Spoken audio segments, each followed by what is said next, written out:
It's 11 o'clock.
وعليكم السلام ورحمة الله وبركاته.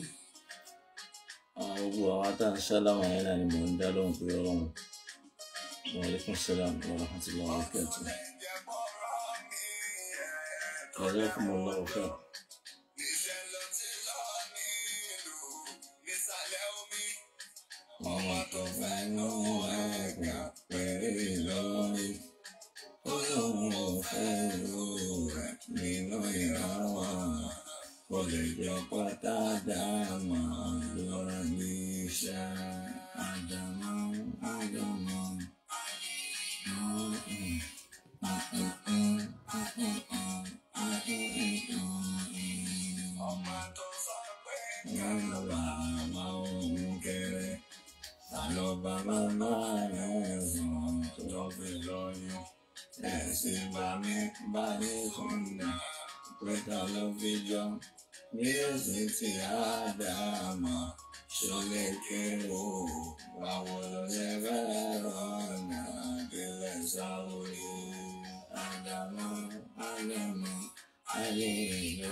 أعوذ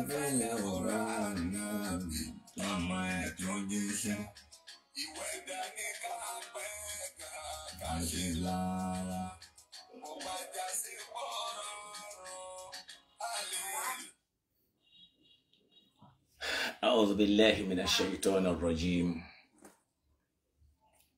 بسم الله الرحمن الرحيم وبه نستعين. الحمد لله رب العالمين رب السماوات والأرض ورب العالمين الذي هو الحي المميت الذي لا يموت وهو على كل شيء قدير، والصلاة والسلام على من بعث رحمة للعالمين صلى الله عليه وسلم وعلى آله وصحبه أجمعين وعلى كل من آمن به وبدعوته واتبعه بإحسان إلى يوم الدين. أما بعد، السلام عليكم ورحمة الله تعالى وبركاته. ما شاء الله. adúpẹ́ lọ́dọ̀ Ọlọ́run, asúndúpẹ́ lọ́dọ̀ Ọlọ́run,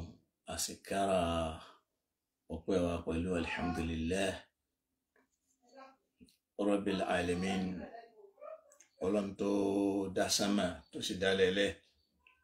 tó sì dá gbogbo àgbáńlá ayé, òun náà lọ́lọ́run tá ń dúpẹ́ fún.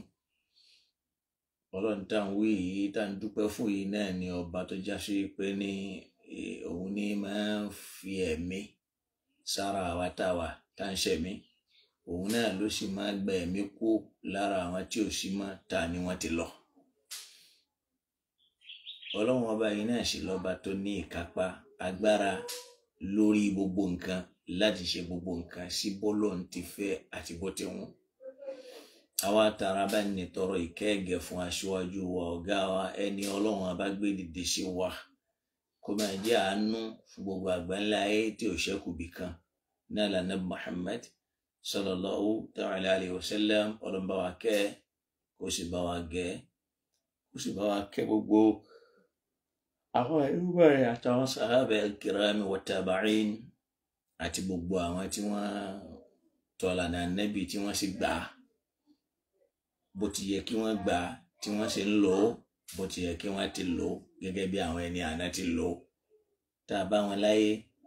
tó ń ti bá ti lérò yìí pé kéwu wọn kéré, àgbọ́yé wọn pọ̀ ju kéwu wọn lọ.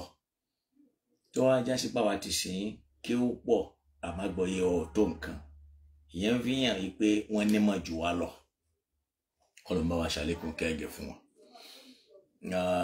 Bákan náà, gbogbo àwọn tí wọ́n rìn ìlànà Muhammad sallallahu alayhi wa sallam, Ọlọ́run bá wa kẹ́ wọn látàná dòní títí láéláé. Kọ́lọ́n já pẹ̀lú àwọn tí ó máa rìn ìlànà náà dáadáa ju bá ti rìn lọ. Kọ́lọ́n wá wọlé abẹ́ bá wa kẹ́ Maulana Sheikh Adam, Maulana Sheikhuna Kamaluddin Al-Adabi, Sheikhuna Tajul Adab, Sheikhuna Tajul Mu'minin, Sheikhuna Yusuf Al-Ibaji, Sheikhuna Al-Muzammil àti gbogbo àwọn shuyukh tí wọ́n ti lọ alal imani wal islam. Ọlọ́run bá wa ṣàlékún kẹ́gẹ́ wọn. Ládàárí Maulana Fadilatu Sheikh Mustapha Zuglul Sunusi rahimahullah rahmatan wasi'a wa taghammadahu Allah bi wasi'ati rahmati wa kadhalika Fadilatu Sheikh Muhsin Aidu wa Sheikh Abdul Latif Amuni wa Sheikh Jirjisu Akodo ala baqiyati shuyukh من علمائنا الصالحين المهديين. توفي الدردو عن بابا فضيلة الشيخ عبد الرحمن تقوى الله إبرولون لجولون بواكب بوما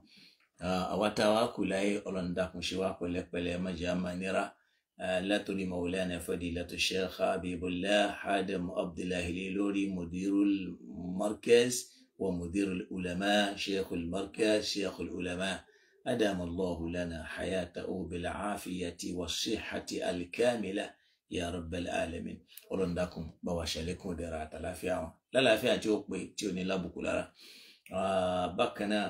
gbogbo àwọn tí wọ́n jẹ́ àwọn mudir nínú àwọn madaris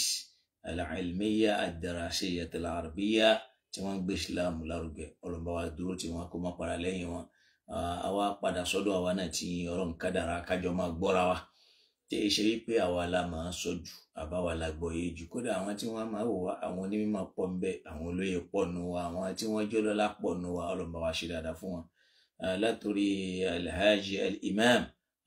Sheikh Haris Olumide Idris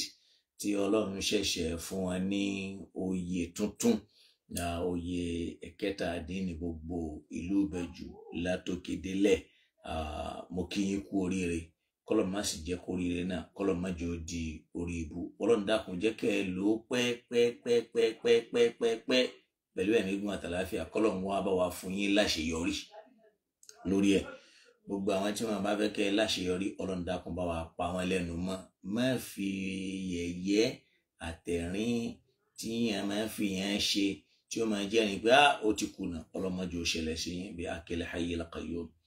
La ilaha illallah. Kọ́lọ́n wọlá kọ́lọ́n ló ti tó bẹ́ẹ̀ pé ẹ̀yin lọ́lọ́run ó fún àti gbogbo àwọn tí wọ́n joyè náà látòrí Sheikh Al-Miskin Afọlábí Miskin billah táwọn náà ń jẹ́ Nahibul Imam kárí gbogbo wọn àti Sheikh Fadilatu Sheikh Al-Ustaz Yusuf Abdulsalam. Ọlọ́run dákun bá wa ṣàlékún dáadáa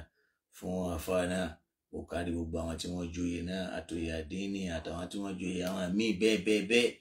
Ọlọ́run jẹ́ kó yè náà ó má rí kán sì rí oyè náà lò pẹ̀lú àlàáfíà àti dára pẹ̀lẹ́mì gígùn bí akil hayyil qayyum. Gbogbo ìlú Ìbẹ̀jú náà Ọlọ́run níjó dàrú látòrí bàbá wa Fadilatu Sheikh Abdulsamahi ọ̀pọ̀lọpọ̀ yẹrù tí wọ́n ń jásí pé àwọn náà ni al-imamu al-akbar li jama'i يا بلد إباجو وفي حارتها وفي حارتي أرندكم جاكني بوجو كونسيلا لا في عفوا بأكل لا إله إلا الله ما شاء الله. نعم gẹ́gẹ́ bí ọ̀rọ̀ wa kọ́lé ọ̀rọ̀ tí àkọ́kọ́ mú wá náà ni wípé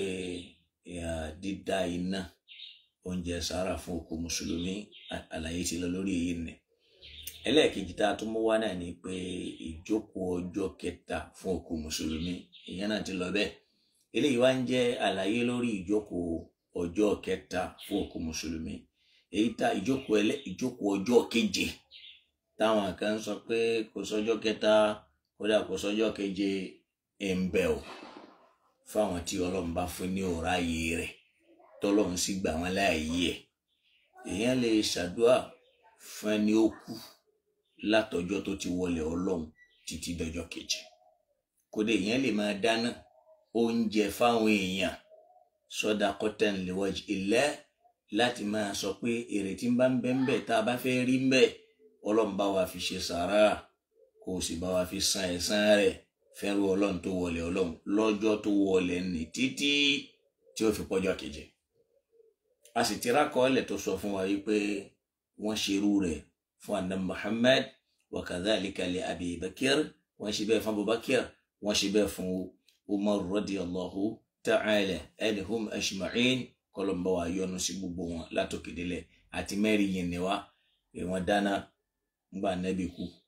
lẹ́yìn tí wọ́n sin. Wọ́n dáná bẹ́ẹ̀ fún nígbà Abubakar, wọ́n sì dáná bẹ́ẹ̀ nígbà Umar radiyallahu ta'ala anhu. Èyí tá wá fẹ́ gbé yẹ̀wò lónìí tí mi ò tiẹ̀ ní fẹ́ kó pẹ́ yóò mú mi pé tí ó bá fi di aago 12 bóyá ká ti kúrò ní orí ètò náà kọ́lọ́n kó ṣe ní rọrùn. Náà ni wípé mashru'iyyatu at-tajammu'i 'inda ahli al-mayti wa sani'ati at-ta'ami tila muddat al-iftitani wa hiya 7 ayyamin. Eléyìí tá fẹ́ mú wá lónìí pé ó wà nínú ìlànà àwa mùsùlùmí tàbí ìlànà nínú àṣà tó wà nínú ẹ̀sìn wa yìí. At-tajammu'u 'inda ahli al-mayt, ìmáa kójọ sílé àwọn tí òkú kú fún, ìyẹn ni pé nílé òkú. Ó sì tún wà ní ẹ̀tọ́ pé mashru'iyyati at-ta'ami, pé èèyàn lè ṣoúnjẹ fáwọn tí wọ́n bá ní àrísìkí láti ṣe tilata muddatil iftitani fún gbogbo ọjọ́ láwọn ọjọ́ tí wọ́n já sí pé muddatil iftitani àsìkò ìbánikẹ́dùn àsìkò tí wàhálà yẹn tá a fi gbà pé ó ti kú ńlẹ̀. Muddatu tilatil iftitani yìí sab'atu ayyami ni wọ́n kà sí ọjọ́ méje ní òkú ní tí wọlé dọjọ́ keje. Ìgbàláyè ń bẹ pé wọ́n lè dáná tí wọ́n bá lágbára ẹ̀ kì í ṣe túláàsì. tó bá yẹ kó mi lágbára tí wọ́n ní fi yawmil awwal ń tagbára wọn kánú tí wọ́n bá sì lágbára àti sóúnjẹ fáwọn èèyàn lọ́jọ́ tó kù ní tí ó ti wọlé Ọlọ́run wọ́n lè ṣe bẹ́ẹ̀ ọjọ́ mẹ́ta tọ́lọ́run bá fún wọn lágbára. Pàápàá tẹ́ni ó kù ní tó bá ṣàsọkalẹ̀ yìí pé tọ́ bí n bá kú ẹ dáná fún yọ àsìkò báyìí kẹ́ ẹ máa fún àwọn èèyàn á tẹ̀lé. Kódà tí ò bá sọ bẹ́ẹ̀ àtúnlẹ̀tọ̀ láti ṣerú ẹ̀. Ní ìdí àṣẹṣẹ máa lọ sínú Al-Qur'an, gbogbo wa la mọ̀ wípé àdúà ń bẹ, àdúà á sì máa bá òkú. Tora mú ẹ̀rí kan wá níjọ́ ní wípé ẹrú Ọlọ́run kan lọ bá Nábì sallallahu alayhi wa sallam látẹnu ìyá wa Aisha wípé inna ummi iftatalat nafsaha, ìyá mi o ẹ̀mí ti bọ́ lẹ́nu ẹ̀ o, wa araha law takallamat tasaddaqat, mo sì rí nínú ṣe sí ìyá mi pé tó bá jásí pé ó láǹfààní kó sọ̀rọ̀ ní tasaddaqat, ọ̀rọ̀ sàárà ni ó sọ wípé òun fẹ́ ṣe sàárà tàbí kí wọ́n ṣe sàárà fóun. Ẹni wá ń béèrè wípé ǹjẹ́ fa'alaha ajrun, ǹjẹ́ Ọlọ́run ó san lẹ́san rẹ̀ in tasaddaqtu anha tí ń bá ṣe sàárà fún. Ànábì sì dá lóhùn pé na'am, bẹ́ẹ̀ ni yọba. Léyìí tó ń já sí pé lọ́jọ́ tí ìyá rẹ̀ kú gangan náà ní ìṣẹ̀lẹ̀ yìí ṣẹlẹ̀. So mo sì sọ àlàyé àfáwà Ash-Shawkani lórí ọ̀rọ̀ ni tíyàn bá lọ ká. Mo sì ṣàlàyé ọ̀rọ̀ àfáwà ní al-Imam an-Nawawi lórí ọ̀rọ̀ yìí, àwọn nǹkan tí wọ́n wí kò ní ìdí ká padà lọ bẹ̀ mọ́. Ẹni tí ò bá tí ì láǹfààní àti gbọ́ kó lọ wò ó nínú ìjókòó ọjọ́ kẹta fún òkú mùsùlùmí. Naam,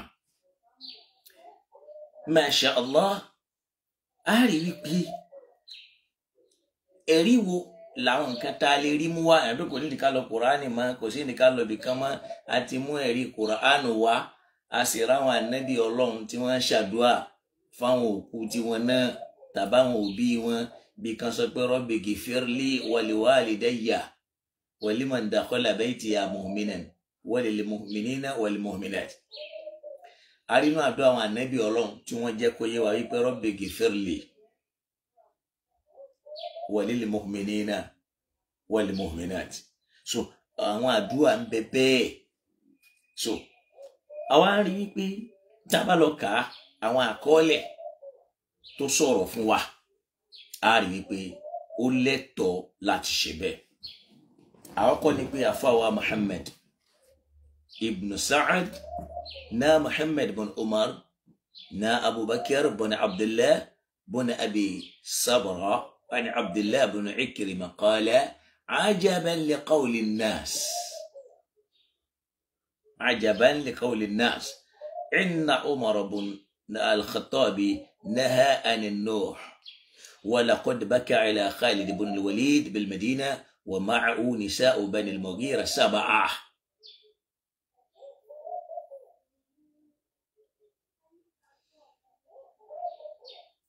So ìyẹn túmọ̀ sí pé àwọn tí wọ́n tá a dárúkọ pé wọ́n gba ọ̀rọ̀ wáyé, ibi ọ̀rọ̀ wọn ń lọ náà ni pé látọ̀dọ̀ Abdullahi ọmọ Ikirima ó sọ fún wa pé ajaban li qawli nas, ó ní a máa ṣe ní léèmọ̀ fún táwọn èèyàn máa sọ. Kí ló ń ṣe wá léèmọ̀ ní ọ̀rọ̀ wọn náà ni pé wọ́n máa sọ pé inna Umar ibn al-Khattab naha ani Nuh, pé ànábì Nuh o àbí ànábì Khalifa Umar pé ó ń kọ̀ fáwọn èèyàn pé àwọn èèyàn ò gbọdọ̀ sunkún tó kú bá kú, wọn ò gbọdọ̀ pariwo, wọn ò gbọdọ̀ kígbe. Ó lọ́rọ̀ wọn yìí máa ń ṣe wá léèmọ̀ tá a bá ń gbọ́ tí wọ́n ń sọ. Ìdí tó sì fi ń ṣe wá léèmọ̀ ni pé laqad baka la ilaha illallah ala Khalid ibn al-Walid torí pé Umaru tí wọ́n sọ pé yìí máa kọ̀ fáwọn èèyàn ká má sùn pé òun fúnra rẹ̀ sunkún ala Khalid ibn al-Walid bil Madina nígbà tí Khalid ọmọ Walid kú nílùú Madina ó ní wa ma'ahu nisa'u Bani al-Mughira sab'a àwọn ọmọ obìnrin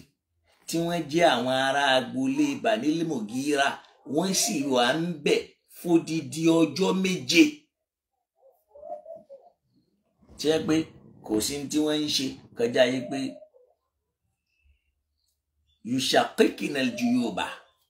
tẹ́ra wọn míì nígbà tí wọ́n bá gbọ́ tí wọ́n faṣọ mọ́ra wọn lára pé tí wọ́n yaṣọ wọ́yà dribna al-wujuh tí wọ́n tẹ́lómi ó mọ gbárẹ̀ lábàrá tí ó mọ gbárẹ̀ lójú ẹ wá máa gbọ́ wọ́n wá ní fódìdí ọjọ́ 7 tí Khalid ibn al-Walid bil Madina tó fi kú ni wa at'amu at-ta'ama dhalika al-ayyam odidi ọjọ́ 7 yẹn náà ni wọ́n fi ń fún àwọn èèyàn lóúnjẹ lọ́jọ́ tí Khalid ibn al-Walid ti jáde láyé wọ́n dáná oúnjẹ títí tó fi pọ́jọ́ 7 ní zamani Umaru radiyallahu ta'ala anhu tí Umaru náà sì sunkún tóun náà sì ń wà ń bẹ̀ fún odidi ọjọ́ 7 ni gbogbo ọjọ́ 7 yẹn lòun náà fi ń wá gẹ́gẹ́ bí ìkẹ́dùn àti ìta ọrẹ ẹ sì rí pé nígbà tá a sọ tọlọ́jọ́ kẹta lórí Umar radiyallahu ta'ala anhu aṣọ nínú àwọn nǹkan tó ṣẹlẹ̀ ńbẹ̀ wípé lára àṣọlẹ̀ Umar radiyallahu ta'ala anhu ní wípé tí òun bá kú ó sọ àṣọlẹ̀ fún Ṣuaibu wípé kó kírun fáwọn èèyàn fún ọjọ́ 3 kán sì ṣe oúnjẹ fóun tó ṣe oúnjẹ fáwọn èèyàn fún ọjọ́ 3 àmọ́gbà tí Umar radiyallahu ta'ala anhu tó wá kú tí wọ́n lamma raja'u nígbà tí wọ́n wá ń darí bọ̀ láti ibi tí wọ́n ti lọ́ọ́ sin wọ́n jẹ́ kó yé wa wípé ji'a bit-ta'ami wọ́n ti gbóúnjẹ kalẹ̀ wa wudi'atil mawa'id wọ́n sì ti tẹ́ tébù kalẹ̀ látara bí Umaru ti tó ń jẹ́ bànújẹ́ fáwọn míì fa amsaka an-nasu anha lil husni alladhi hum fi torí ìbànújẹ́ yẹn àwọn kan wà nú àwọn èèyàn yẹn tí wọ́n fẹ́ jẹun faqala al-Abbas ibn Abdul Muttalib Abbas ọmọ Abdul Muttalib ló wá sọ fún wọn pé ayu an-nas mo pé ẹ̀yin ènìyàn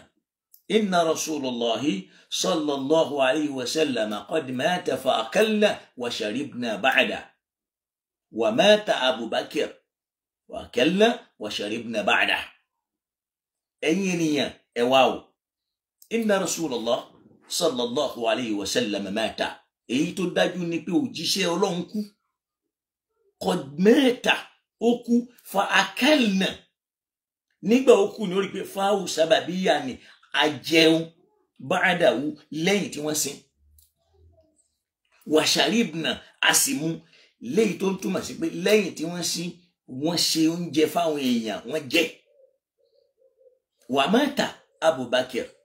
Abubakar náà kú fa akalna wa sharibna ba'dahu bá a ti jẹ tá a mú lẹ́yìn tí wọ́n sin náà rí o ẹ wá gbọ́ o la ilaha illallah qala Affan wa Sulaiman wa innahu la budda min al-ajal èyí tá a mọ̀ ní pé kò sẹ́ni tí ò ní kú o fakulu min hadha at-ta'ami oúnjẹ yìí ẹ jẹ o thumma madda al-Abbas yadahu lẹ́yìn yẹn ni Abbas bá kọwọ́ bọ oúnjẹ náà tóun jẹ́ ẹ̀gbọ́n bàbá ọ̀nkù fanabi fa akala wa madda an-nasu aydiyahum fa akalu làwọn èèyàn náà bá bẹ̀rẹ̀ sí ní ṣe kíni ni wọ́n bá bẹ̀rẹ̀ sí ní jẹ olóró tí wọ́n bá débẹ̀ mo ti ṣàlàyé lórí ẹ̀ ọlọ́jọ́ 3 nù bó bá tiẹ̀ jọjọ́ kan ìgbàláyè ń bẹ níjọ́ òkú bá kú kí wọ́n lè so oúnjẹ fáwọn èèyàn kódà wọ́n gbà yí pé èèyàn gbọ́dọ̀ ṣe sàárà pẹ̀lú bágbára rẹ̀ bá ti mọ́ kílẹ̀ ọjọ́ yẹn oṣooṣù tó kú bá ti lè wọlé. ilé ìta wa ń sọ nísìnyí ni pé ọlọ́jọ́ méje pé wọ́n lè so oúnjẹ níjọ́ òtíkú ni tọjọ́ méje nítorí pé àáfàá wa nú àwọn sahaba alikirami táwọn kan gbà pé sahaba ni táwọn kan gbà pé tábìlì ni èyí tí ìbá jẹ́ ń bẹ̀ ó padà gbọ́. nígbà ó kú bákà Umaru sunkún torí pé ó ní bí nǹkan tí máa kan kó wá mọ́. Khalid ibn Walid bílẹ̀ máa ń gbọ́ òkú wọn la Umaru sunkún. Ma'unisa àwọn obìnrin sì ń bẹ lọ́dọ̀ ẹ̀ tí wọ́n jẹ́ Banil Mughira fún odidi ọjọ́ méje. Yushaqikina al-juyub tí yẹ pé níbẹ̀ arínú wọn tí wọ́n faṣọ ya mọ́ra wọn lára wa yadribna al-wujuha arínbẹ̀ nú wọn tí wọ́n lura wọn lábàrá.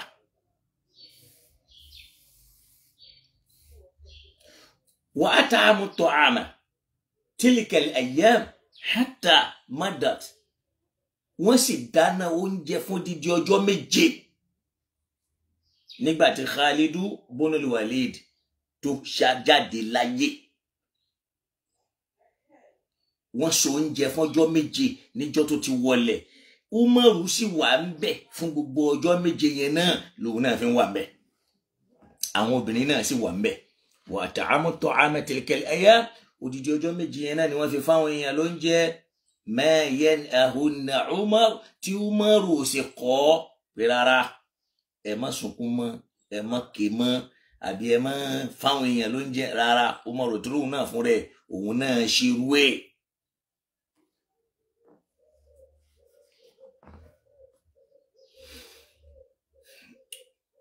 Ó wá rí wípé eléyìí ẹ̀rí kan nìyẹn tá a mọ̀ wípé ó ṣẹlẹ̀ bẹ́ẹ̀ ìgbàláyè ń bẹ fún ìsìláàmù ò sọ pé rárá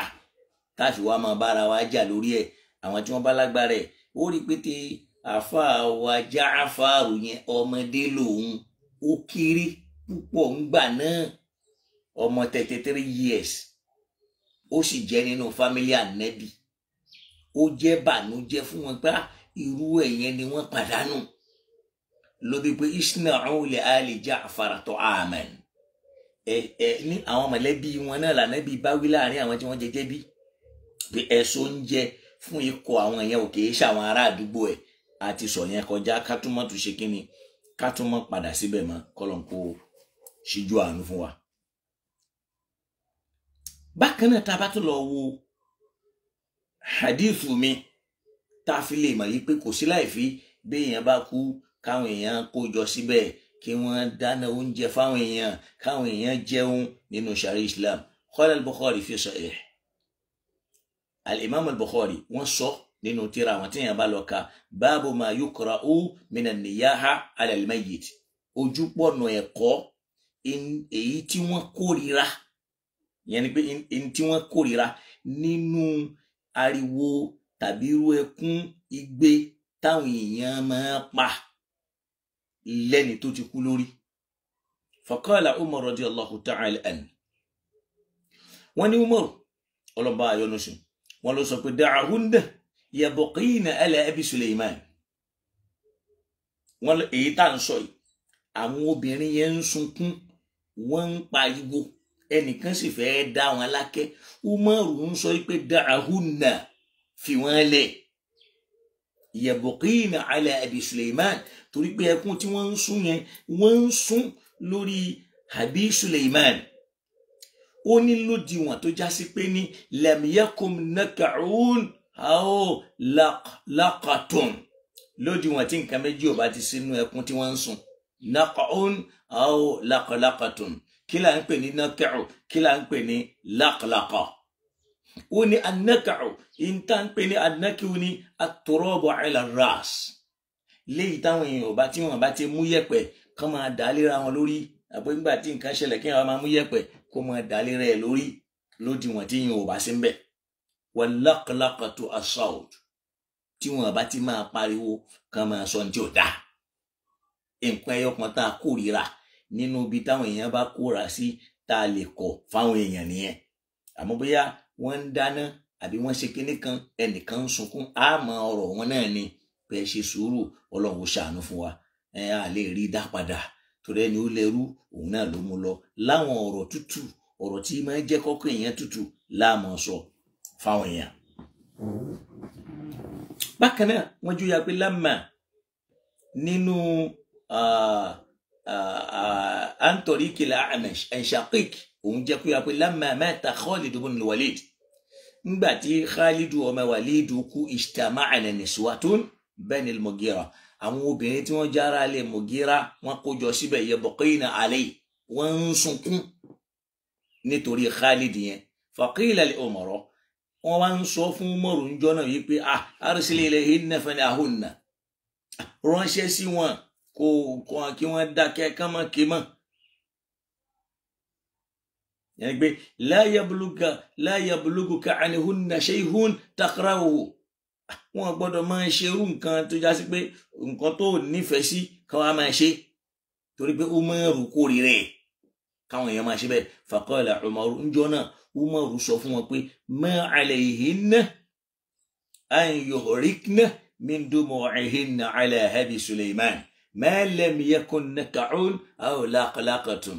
ó ní kò sáburú tí wọ́n bá ń sunkún tómi bá ń dà lójú wọn nítorí pé àbí Sulaiman yìí kú ma lam yakun nak'un lódì wọn tí wò bá ti di pé wọ́n ń darẹ̀ pẹ̀lera wọn lórí àbí wọ́n fẹ́ ṣe ra wọn léṣe aw laqlaqatun tàbí tí wọn ò máa pariwo kọ́ máa ní ẹgbà wá oró turku àdísì tó òun náà dá tó lálàáfíà ní méjèèjì náà ó rí pé tàkọ́kọ́ àdísì Ibnu Sa'd ni ẹni tó bá sì yọ ní kí ó tán bá ti ní Ibnu Sa'd ó ti mọ bí tá ń lọ mo ti kóòtù irú àwọn nǹkan bẹ́ẹ̀ sẹ́yìn náà tàbá tún wá tẹ̀síwájú a rí wípé a ti rí ẹ̀rí tó sọ fún wa pé al-it'amu anil mayyit aw anil mayyit sab'atu ayyam pé wọ́n lè fáwọn èèyàn lóúnjẹ fún ọjọ́ méje tó kù mùsùlùmí bá kú fi zamani sahaba tàrí shahid pé lójú ayé àwọn sahaba orí bẹ́ẹ̀ wa Umar ibn al-Khattab wa ma ba'dahu fa huwa àti lójú Umar náà tó jẹ́ ọmọ Khattab àtàwọn míì lẹ́yìn òun náà ليتم في استحباب الإتاء الموت على الإسلام لمدة 7 أيام تكو مسلمي باكو tọ́lọ́run kí àwọn ọmọ rẹ̀ ìmọ̀ ó ṣàsọ́lẹ̀ wípé ẹ̀ṣẹ̀ báyìí ẹ bá wọn so oúnjẹ fáwọn èèyàn tàbáwọn náà ni wọ́n lérò wípé àwọn ó so oúnjẹ fáwọn èèyàn kó mọ ẹja sí pé ẹ̀san táwọn ó bá rí bẹ́ẹ̀ kó mọ bókú àwọn fọjọ́ méje kò sí ní tó burú bẹ́ẹ̀ torí pé àfọwà Ibn Hajar àwọn náà sọ fún wa rahimahullah nínú tírà al-Matalib tọ́ba ti ní al-Matalib ìwọ náà ti mọ̀ pé tírà kan bẹ bẹ́ẹ̀ wọ́n ṣọ́ọ̀tì ẹ̀ ní torí pé tírà yẹn ti gbajúmọ̀ ni wọ́n ṣe pé ní al-Matalib. báàbù sọ̀ní'àti at-ta'ami báàbù sọ̀ní'àti at-ta'ami li ahli al-mayt ojúpọ̀ náà ṣíṣe oúnjẹ lọ́dọ̀ àwọn téèyàn wọn kú ṣíṣe oúnjẹ fáwọn ará ilé òkú. qala Ahmad fi Zuhd أفو أحمد الصفواني الزود حدثنا هاشم بن القاسم حدثنا الأشجعي عن سفيان قال طاووس إن الموت يعني إن الموتى يفتنون في قبورهم 7 فكانوا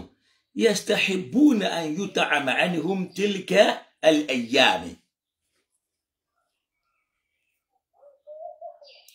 afáwa tọ́ sí ní àwọn òkú nígbà tó kú bá ti kú wọ́n láwọn òkú ni yuftanun fi kuburihim 7 fún odidi ọjọ́ 7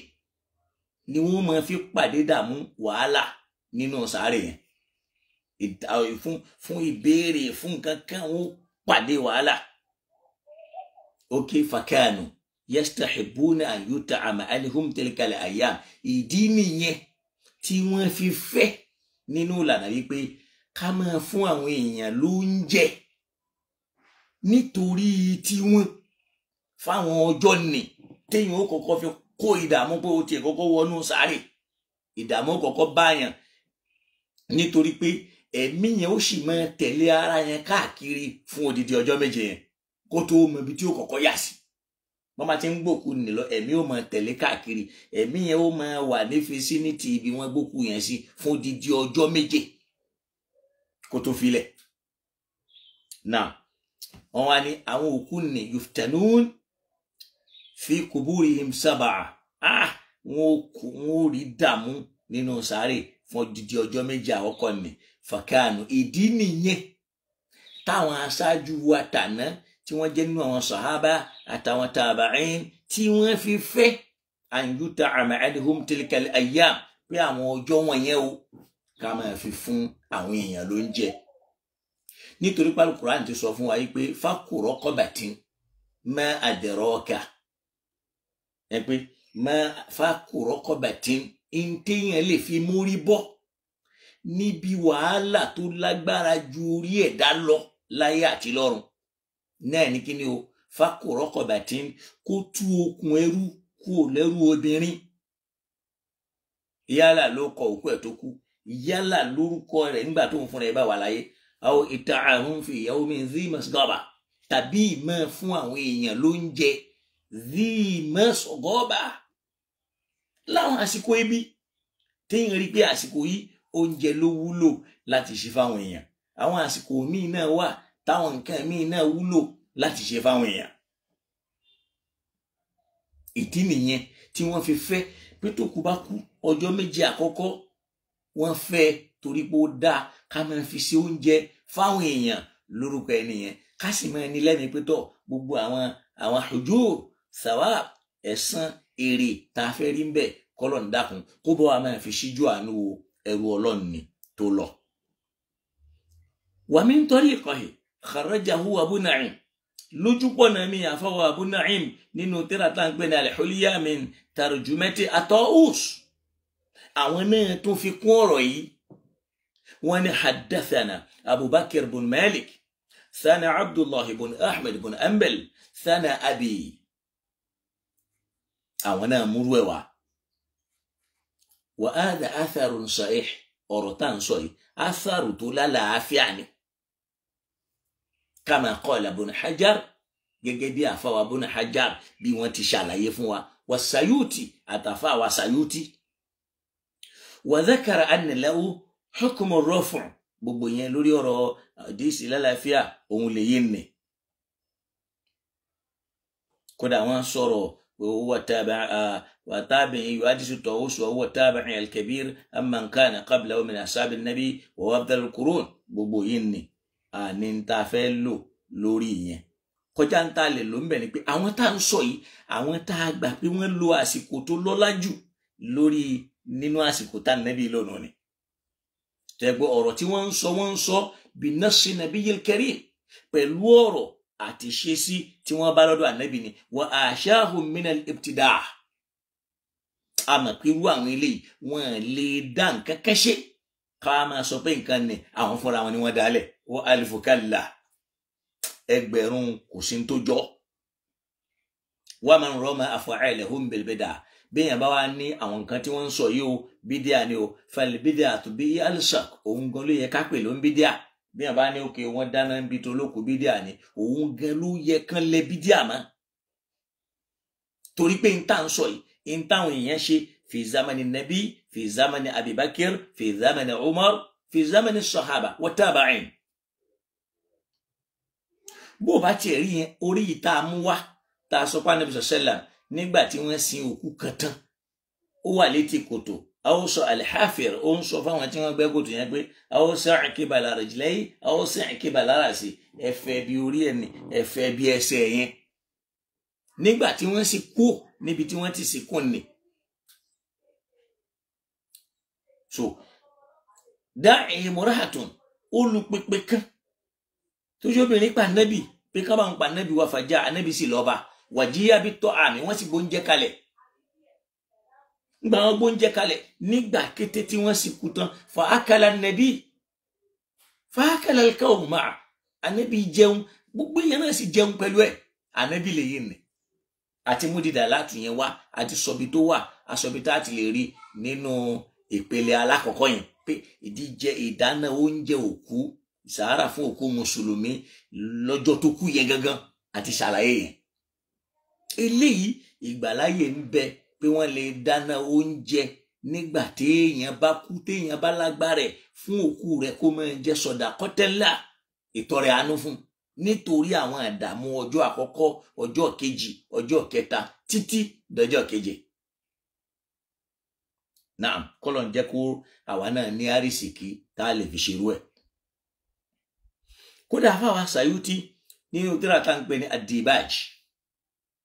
mi ò fẹ́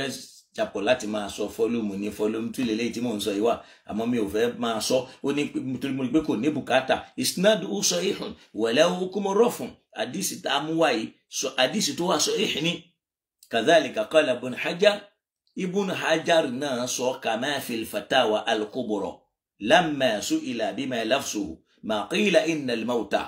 Àwọn náà lọ́rọ̀ yìí lálàáfíà ńgbà tí wọ́n bi wọ́n léèrè pé àwọn kan sọ pé innal mawta yuftanuna fi kuburihim, yẹn ni pé àwọn òkú wọn ò máa dà wọ́n láàmú nù sàárè wọn. Ìdààmú yẹn ni pé yus'alun, wọn ò máa béèrè ìbéèrè lọ́wọ́ wọn fọ́jọ́ mélòó? Sab'ata ayyam, fún odidi ọjọ́ méje. Lahu aslun, wọ́n ní sọ̀rọ̀ yìí nípìnlẹ̀ fa ajaba bi qawli na'am lahu aslun asil, pé ọ̀rọ̀ yìí ìpìnlẹ̀ ó ní ìpìnlẹ̀ tó látọ̀dọ̀ Ànábì ni. Kódà wọ́n ní qad akhrajahu jama'atun an Tawus bisanad sahih. Kódà àdìsù yìí àwọn tó pọ̀ gbà wá látọ̀dọ̀ Tawus, wọ́n jẹ́ jama'atu al-hadith, wọ́n gbà wá bisanad sahih pẹ̀lú ìṣàfitì ẹ̀ tó sì lálàáfíà. So gbogbo eléyìí ó kú mọ́ àdìsù lálàáfíà kò lálàáfíà, òun lè di àwọn ọ̀rọ̀ tí ó ń bẹ̀ẹ̀bẹ̀ yẹn. Ìyẹn ni pé lára àkọọ́lẹ̀ tá a tún rí ni pé a ní sọ̀hábà látọ̀dọ̀ àwọn sọ̀hábà al-kiram, wọ́n gbà yìí pé kánú yastahibbun, ó jẹ́ ní tí wọ́n fẹ́ tó jẹ́ lánà lọ́dọ̀ wọn wípé téèyàn bá kú kàn dáná oúnjẹ kó máa jẹ́ tọrẹ àánú fún, kó sì máa jẹ́ sàárà fún fáwọn ènìyàn. Kódà wọ́n gbà pé innal munafiqin, àwọn tí wọ́n bá jẹ́ munafiki, yuftanu 40 sabahan, odidi ọjọ́ 40 ọjọ́ làwọn ò fi pàdé wàhálà, 40 days, tó sì já sí pé al-mu'minu yuftanu 7, ọjọ́ 7 ni wọ́n fi máa béèrè ìbéèrè lọ́wọ́ òun tí ò ní sísinmi rárá, gẹ́gẹ́ bí àkọọ́lẹ̀ tá a bá pàdé. Ọ̀rọ̀ yìí ó ń jẹ́ an jami'i sahaba fayakunu naqlan lil ijma', ọ̀rọ̀ tó wá lọ́dọ̀ àwọn sahaba ni, tá a lè rí sahaba kan tí ó sọ yìí pé kò dáa, ẹ má ṣe gbá kan. Àwọn tí wọ́n dé lẹ́yìn àwọn ni wọ́n ń daṣẹ́ àwọn sahaba rú, tí wọ́n ń pa àwọn sahaba ló ń bídà látara bí nǹkan ti yé wọn mọ̀. Naam, afáwa Sayuti tá a bá lọ ka tírà Ad-Dibaj wọ́n ní wa dhakara Ibn Jarij fi musannafihi an Habib ibn Amir innal mu'mina yuftanu 7, ẹni bá jẹ́ mùmínì ọjọ́ 7 ni wọ́n máa fi béèrè ọ̀rọ̀ lọ́wọ́ ẹ̀. Wal munafiq 40 sabaha, ẹni bá jẹ́ munafiki 40 ọjọ́ ni wọ́n máa fi béèrè lọ́wọ́. Wa sanaduhu sahihun aidan, àdìsù tá a mú wáyé náà sanadu ẹ̀ sahih. Bákan náà rawahu Ibn Jarij في مصنفه عن الحارث بن أبي الحارث عن أبيد بن أمير قال يفتن الرجلان، èèyàn méjì ni wọ́n kó dààmú bá nínú sáré, mu'min wa munafik, ẹni ó gbàgbọ́ àtẹni tó jẹ́ pé munafiki ni. wọ́n máa béèrè lọ́wọ́ ni yuftanu tí wọ́n sọ ni. fa ammal mu'min fa yuftanu 7, mu'min ní ọjọ́ 7 ni wọ́n máa fi béèrè lọ́wọ́ ẹ̀, ọjọ́ 7 gbáko. wa ammal munafik fa yuftanu 40 sabaha, 40 ọjọ́ gbáko ni wọ́n máa fi dáhùn ìbéèrè ọ̀rọ̀. kadhalika dhakarahu anhu ibn Abdul Barri,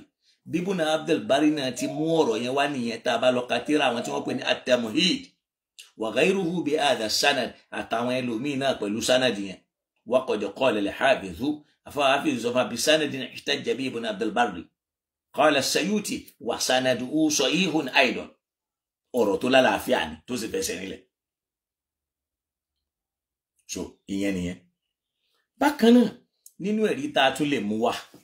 eléyìí kò nídìí ká mú wá mọ́. Ibn Abdul Barri fi Tamhid náà wọ́n tún jẹ́ kó yé wa nípa ọ̀rọ̀ Jarid ní àdìsí náà ni wọ́n mú wá tí wọ́n gbé kalamu Ibn Jarid sahih àní. So bí yẹn ṣe jẹ́nu náà afáwa Sayuti àtàwọn míì wọ́n ní zakara Ibn Rajab fi ahwalil qubur amaja'id bí àwọn tí ó ṣẹlẹ̀ láwọn ẹ̀bẹ̀rù tí ó kọlù yẹn nù sáré pé innal arwaha ala al-quburi 7 ayyamin fi min yawmi ad-dafni la tufariquhu. Pé àwọn ẹ̀mí ala al-qubur wọ́n máa bẹ pẹ̀lú sáré níbi tí wọ́n sin òkú ẹni ó kù nẹ̀ sí 7 ayyamin fódìdí ọjọ́ méje min yawmi ad-dafni la tufariquhu látọjọ́ tí wọ́n ti sin ni kò ní wọn níjọ fira wọn lẹ̀ yóò máa wo tí ó ṣẹlẹ̀ sí. كذلك ذكر ابن عبد البر ناشي ويا تمام مين بين ابن رجب ان هذا نقل عن الصحابه ورتاسوي ورتو ولا تو àwọn sahaba ni رضي الله عنه kí ọ̀nà Ọlọ́run kó máa ṣe kíni kó máa bá wọn. ibi mo wá tún wá fẹ́ parí ọ̀rọ̀ yẹn sí ni pé mashru'iyyatu wasiyatul mayt ó wà nínú òfin pé àsọlẹ̀ òkú tó bá sọ̀kalẹ̀ bí an yuta'ama anhu wa yunhar wa yutasadda tó kú bá sàsọlẹ̀ yìí pé ẹ ṣe oúnjẹ fáwọn èèyàn kódà òun fẹ́ kẹ́ ẹ pa ẹran kẹ́ ẹ sì ṣe sàárà àkọọ́lẹ̀ tìyẹn náà tún wà táwọn mìíràn àwọn gbọ́dọ̀ pa màálù wọn gbọ́dọ̀ pa tó bá yẹ pé àwọn lágbára ẹ̀tọ́ wọn pa bọ́bá lágbára ẹran ẹ̀tọ́ wọn pa torí pé jahati shawa'idun ukhra fi istihbabi nahril an'am ara wọn ẹ̀rí tó sọ fún wa pé wọ́n lè pa màlúù wal budna wọ́n lè pa ràkúnmí anil maytil muslim in huwa wasa bidhalik lórí òkú mùsùlùmí tó bá sàsọ́ọ́lẹ̀ bẹ́ẹ̀ nínú ẹ̀rí tí ìyẹn mú wá rè náà ni Muhammadu ani Umar látàrú ń ta gbọ́ látọ̀dọ̀ Umar حين أطعم أن بعد دفنه باتفاق الصحابة nígbà tí Umaru wọ́n fún àwọn èèyàn lóúnjẹ lẹ́yìn tí wọ́n sì tán باتفاق الصحابة pẹ̀lú ìpapọ̀ ẹnu àwọn sàhábà ńjọ́ náà tí ò sẹ́nìkan tó tako ولفظه عن الأحنف gbólóhùn yìí ó wá látọ̀nù al-Ahnaf pé kuntu asma'u Umar radiyallahu ta'ala anhu yaqul mo gbọ́ èmi máa gbọ́ lẹ́nu Umaru tí máa sọ pé la yadkhulu ahadun min Qurayshin fi babin illa dakhala ma'ahu nasun pé àwọn Qurayshi ò ní ṣílẹ̀kùn kankan kalẹ̀ kan wọnú lẹ̀kùn náà àfi káwọn èèyàn bá wọn wọbẹ̀ ó ní fala adri ma ta'wila qawlihi hatta tu'ina Umar ọ̀rọ̀ yóò yé mi àfìgbà tí wọ́n gún Umaru níkọ̀ nígbà wọn gún níkọ̀ hamara Su'ayban radiyallahu anhu an yusalli bin nasi thalatha pé tọ́ òun ni kó máa kírun fáwọn èèyàn fún ìdí ọjọ́ mẹ́ta ẹ pé ó sọ nígbà tẹ́mi fẹ́ jábọ́ lára ẹ̀ wa amara an yaj'ala lin-nasi ta'aman ó sì pa á láṣẹ kan ṣe oúnjẹ fáwọn èèyàn falamma raja'u min al-jinasa nígbà tí wọ́n sìnkú ẹ̀ tán tí wọ́n darí padà ja'u wa qad wuda'atil mawa'id nígbà táwọn èèyàn ó dé sílé wọ́n ti tẹ́tẹ́ bò oúnjẹ kalẹ̀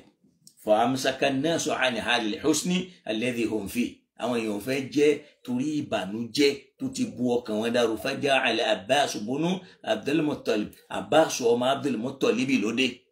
radiyallahu anhu tó wá sọ fún wọn pé ayyuhan nas ẹ̀yin ènìyàn ẹ tẹ́tí ẹ gbọ́ qad mata rasulullah sallallahu alayhi wa sallama fa akalna wa sharibna ba'da anabi kú bá ti jẹ́ lẹ́yìn ikú ẹ̀ náà rèé o tá a jẹ tá a mú wa mata Abubakar radiyallahu anhu wa akalna fa akalna wa sharibna Abubakar náà kú bá ti jẹ bá ti mú náà rèé o ayyuhan nas Umaru ló kú ẹ̀yin ènìyàn kulu min hadha at-ta'ami ẹ jẹ oúnjẹ yìí o famadda yadahu wa madda an-nasu aydiyahum fa akalu ó sì kọ́wọ́ bọ̀ ní oúnjẹ gbogbo àwọn náà sì tó kù náà kọ́wọ́ bọ̀ oúnjẹ wọ́n sì ṣe kíni wọ́n jẹ ẹ wá jẹ́ abéèrè pé èèyàn mélòó ni ò ní bá wọn lọ́ọ́ sìnkú Umaru gẹ́gẹ́ bí khalifa níjọ́ náà tọrọ rẹ̀ kálẹ̀ tó sì kakò náà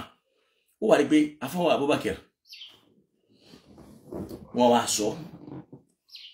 wọ́n wá ní ó rí pé mo ti dárúkọ àwọn tírà wọn. Ó ní báàbù ma yutba'ul mayt ba'da mawtihi, àwọn tí ó máa tẹ̀lé òkú,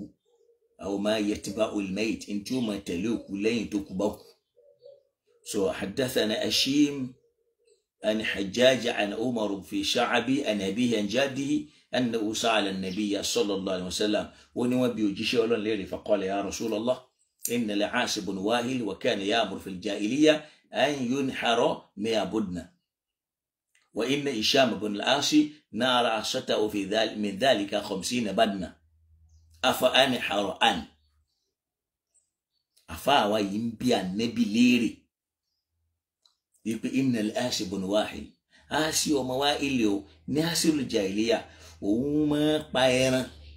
tí ó máa pa 100 ràkúnmí. Hisham ọmọ Aasi òun pa nínú tí ó pa 50 tí wọ́n ń pè ní 50. Ó wá ní afa ani aruhani, nígbà tí wà láyé ń ṣe bẹ́ẹ̀, ṣé kèmí náà ṣe bẹ́ẹ̀ fún nígbà tí ó sì máa faqal. Ogbon tá Ànábì sọ ni, Ànábì ní inna abaka law kana aqarra bit-tawhid, tó bá já sí pé bàbá rẹ̀ òun náà bá fi rinlẹ̀ ìgbàgbọ́ nínú Ọlọ́run, fasumta anhu aw tasaddaqta anhu aw atabta anhu balagha dhalika. Kódà tó bá torí tiẹ̀ gbààwẹ̀, tó ṣe sàárà nítorí tiẹ̀,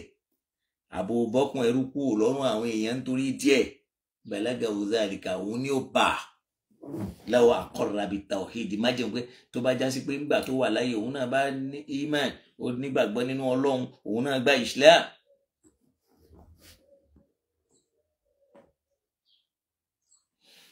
Afawa Tabarani rahimahullah, so irú àdísù yìí náà wà látọ̀dọ̀ afawa Ahmad, so tó wọn náà jẹ́ nínú àwọn ṣàwáì fún àdísù eléyìí.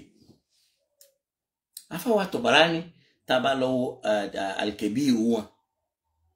at-Tabarani fi al-Kabir, so wọ́n ní haddathana Muhammad Shu'aib al-Asbahani sana Abdurrahman, ibi tá a ṣá ń lọ ní wípé an sana Muhammad ibn Quraib an abi an ibn Abbas an Sa'ad ibn Ibada qala ji'tu ila Rasulillah. Ó ní mo lọ bá òjíṣẹ́ Ọlọ́run fa qultu la, mo sọ fún pé ummi tuwfiyat ummi walam tasaddaq, ìyá mi kú, ó ti kú báyìí nísìn, kò sọ àsọọ́lẹ̀,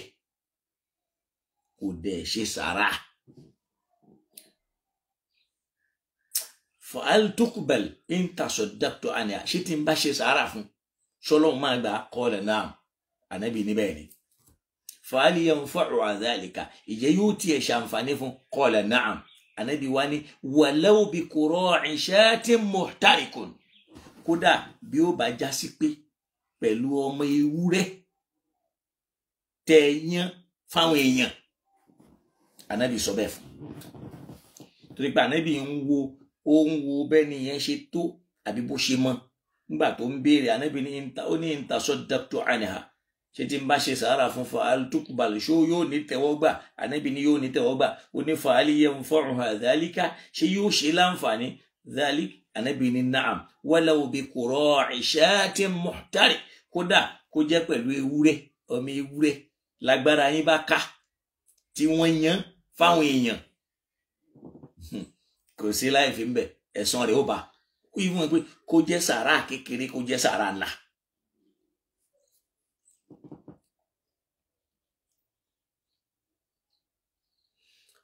Bákan náà, àtúrí àdísù lọ́dọ̀ àfọwà Abubakar tí mo ti kó tí wọ́n síwájú ni pé haddathana Waki' ani Hammad ibn Zayd an Sulaiman, ó lọ bẹ́ẹ̀, ó ní fasa'altu, ó ní mata rajulun min al-hayy, ẹnìkan kú nínú àwọn ará àdúgbò, wa awsa an yunhara anhu badana, ó sì sọ àsọọ́lẹ̀ wípé an yunhara anhu badana tún, pé kí wọ́n para kún mí kan fi tọrẹ fáwọn èèyàn tó ń bá kú. Fasa'altu ibn Abbas, mo wá lọ bí ọmọ Abbas léèrè anil baqara, pé tó ṣe ṣáà lè lo màálù tábà yíra kún mi. Fa qala tujzi'u, ó lẹ́tọ̀ọ́, òkè àsọọ́lẹ̀ ràkúnmí ló sọ ẹ wá rí ràkúnmí nù ẹ ló màálù qala min ayyi qawmin ant ó wá ń bi arákùnrin yẹn léèrè pé irú ọ̀nà wo ni wọ́n ti wá qala min bani Rabah ó ní náà bani Rabah yìí ni qala wa anna li bani Rabah al-baqara ó wá ń bi léèrè ń bò làwọn bani Rabah yìí ti fẹ́ rí màálù ó ní inna al-baqara lal-Azad wa Abdul Qais ibi tẹ́lẹ̀ tí rí màálù náà ni ọ̀dọ̀ àwọn al-Azadi àtàwọn Abdul Qais Sulaiman ibn Yaqub ذكره مسلم في المفردات إمام مسلم ودارك أفاوينا إنه المفرد ممن تفرد عنه أماد تابالو وفاوى الفصوى نينو تاريخ وان أونا جاكو يوابا حدثنا سليمان بن حرب سنة وقالوا به دودو سليمان بن يعقوب الرياحي قال وني فلقيت سليمان مقدي سليمان فحدثني عن أبي وصف من لا تدو باباري ويبي أوصى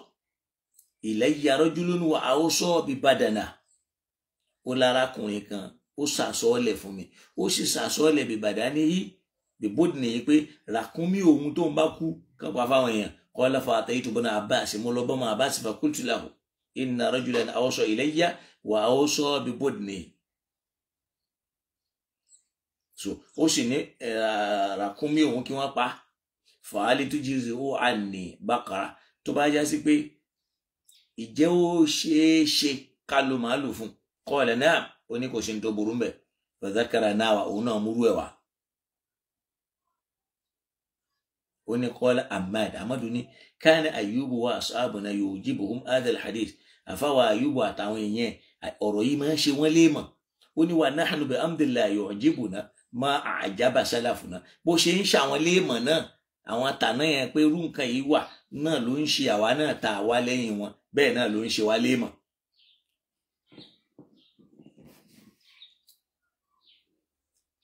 بكنا فوا عمران أنه وصى أن يطعم عنه àwọn náà sàsọ́ọ́lẹ̀ pé táwọn bá kú ẹ̀sùn oúnjẹ ẹ̀ bá wọn fáwọn èèyàn lóúnjẹ قال زبير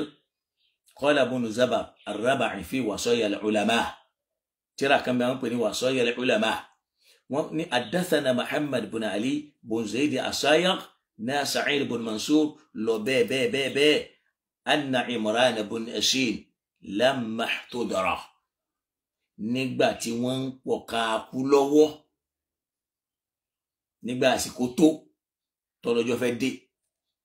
ihtudara qal ó ní idha ana mittu tí n bá ti kú o fashadduni ala sariri bi'imamatin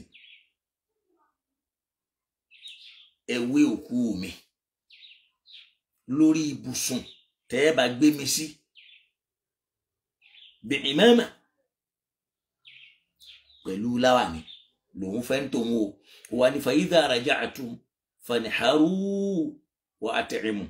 bẹ́ẹ̀ bá sì ti darí dé níbi ẹ ti lọ sìnkú mi o فانحروا ẹ parakún mi o وأطعموا ẹ fáwọn èèyàn jẹ àfáwà Ibn Sa'd nínú tọ̀bùkọ́ tiwọn àwọn náà sorú ẹ̀ tá a bá lọ ka volume 4 وأن أخبرنا مسلم بن إبراهيم وعبيد الله بن محمد بن عفصي القرشي التيمي قال ثنا عفص بن نذر السلمي حدثتني أمي عن أمها وهي بنت عمران بن عاصم لما حضرت الوفاة نباتي كدبا فاوا عاصم بن عمران بن عاصم قال إذا مت فشدوا علي سريري بعمامتي فإذا رجعتم تباتي لو سنكو ميتان تباتي نداري دي فانحروا اپاراكميو وأطعموا كيفاوين يجاو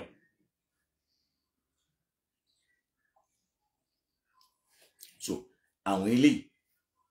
àwọn ọ̀rọ̀ tó wà ńbẹ̀ ni bẹ́ẹ̀ náà àfáwà Tabarani tá bá lọ ka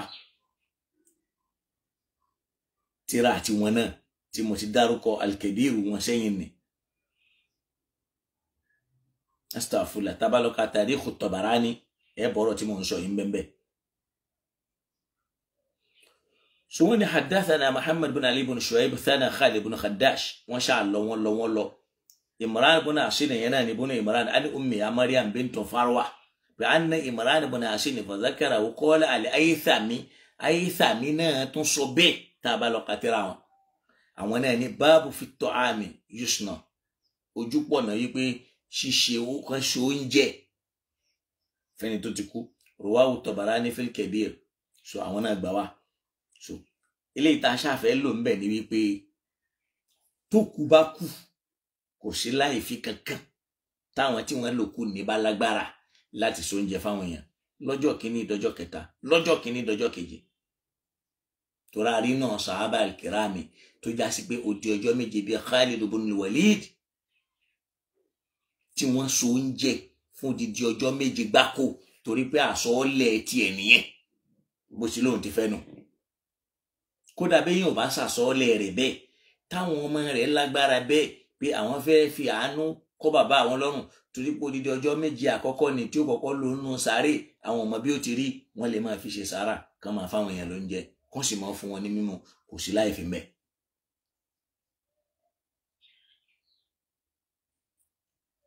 Kódà tó bá yẹ pé nìyẹn sàsọọ́lẹ̀ ni pé kan so oúnjẹ fóun wọ́n lè ṣe. Gẹ́gẹ́ jẹ́ pé àfáwà Abu Na'im tá a bá lọ ka tírà kan tá à ń pè ní Ma'rifatu Sahaba nínú tẹ́rìjímà àfáwà Mirwan ibn Qais radiyallahu anhu tí wọ́n ń ṣàlàyé ọ̀rọ̀ pé àdáthànà wọ́n bá a débi wípé Imran ibn Yahya al-Asadi ó ní sami'tu ammi Mirwan ibn Qais wa qad ajza ar-ra'iyyata an alihi fi ahdi Rasulillah sallallahu alaihi wasallam. Arákùnrin kan wá bá Ànábì ó ní ya Rasulullah ìrẹ òjíṣẹ́ inna abi tuwuffiya, bàbá mi ẹ̀mí ti bọ́ lẹ́nu ẹ̀. Wa qad ja'ala alayhi an yamshi ila Makkata wa an yanhara badana. Ó sì ti pinnu nínú ìpinnu ẹni pé tóun ó bá lọ Mẹ́kà òun ó fẹsẹ̀ rìn lọ, òun ó sì para kún mi kan. Walam yatruku mailan, kò sì lówó kò fowó lẹ̀ fáwọn. Fa hal yaqdi anhu an namshi an. Ìjẹ́ yóò ṣe dédé wípé ó ti ṣe nǹkan nì tèmi náà bá lè fúnra mi rìnrìn yẹn lórúkọ ẹ̀ kí n sì pa ràkúnmí tó lóun fẹ́ pa nì nínú owó mi. Faqala sallallahu alayhi wa sallam, Ànábì dá lóhùn pé na'am iqdi anhu, bá a san ìrìn tó lóun fẹ́ rìn yẹn bá a rìn. Wanhar anhu iqdi, bá a san gbèsè tó jẹ nì. Gbèsè báwo ló ti san? Wanhar, bá a pa tó lóun fẹ́ pa tó bá lówó ẹ̀. Wamshi, kò sì bá a rìnrìn tó lóun fẹ́ rìn lọ Mákà ni. Ànábì wá ní ara'ayt law kana abika daynun li rajulin ala abika daynun li rajulin. Ìwọ náà wò tó bá já sí pé bàbá rẹ̀ jẹ ẹnìkan ní gbèsè. Faqadayta anhu min malik, tó bá wá san owó nì nínú owó rẹ̀. Alaysa ar-rajulu radiyan, ṣẹ́ni tẹ́ ẹ sanwó yẹn fún ṣẹ́nu ẹ̀ ò ní dùn, ṣé kò ní yọnu? Ó ní fallahu ahaqqu an yarda, Ọlọ́run gan ló lẹ́tọ̀ọ́ jù kéèyàn wá yọnu ẹ̀ torí bàbá yín ó ti fi ohun jẹ Ọlọ́run ní gbèsè. Bó ti já sí pé tí bàbá yín bá jẹ yẹn gbèsè tí ò rí isan tó fi kú, tẹ́yìn náà wá bá a san fẹ́ nìyẹn tí ó tẹ́ ẹni yẹn lọ́rùn tínú rẹ̀ ó dùn, bẹ́ẹ̀ náà ni ó ti yọ Ọlọ́run nínú tí ó rí ọ̀nà Ọlọ́run tẹ́ ẹ bá a san gbèsè tiẹ̀. Gbèsè tó Ọlọ́run gan ló tọ́jú kéèyàn wọ́n náà ti san. Hadha hadithun hasan, hadithu tó dáa ni. Àfáàwà al-Haythami àwọn ni wọ́n sọ bẹ́ẹ̀. Rawahu Tabarani fil Kabir, àfáàwà Tabarani náà gbà wá nù al-Kabir wọn. Wa rijaluhu thiqatun, gbogbo àwọn tí wọ́n gbà hadithu yẹn wá náà ni wọ́n fẹsẹ̀ rinlẹ̀. So bí ìhun ti jẹ́nu ká má tẹ̀síwájú púpọ̀. Ìta ṣáfẹ́ lò ní pé wọ́n gbà ká ṣe sàárà fẹ́ni tó kú lẹ́yìn ikú ẹ̀. Kódà a lè pẹran, a lè pa àgbò, wa siqayatul ma, kódà a tún lè gbé omi fáwọn èèyàn bí ká ṣe borehole tàbí nǹkan míì, ìyẹn náà lẹ́tọ̀ọ́ bẹ́ẹ̀. Tá a bá lọ ka Muslim ibn Abdurrazzaq an Thawri an Salim al-Aqtas an Sa'id ibn Jubayr pé law anna rajulan tasaddaqa an maytin bi qura'in, kódà tí ẹnìkan bá lo ewúrẹ́ tó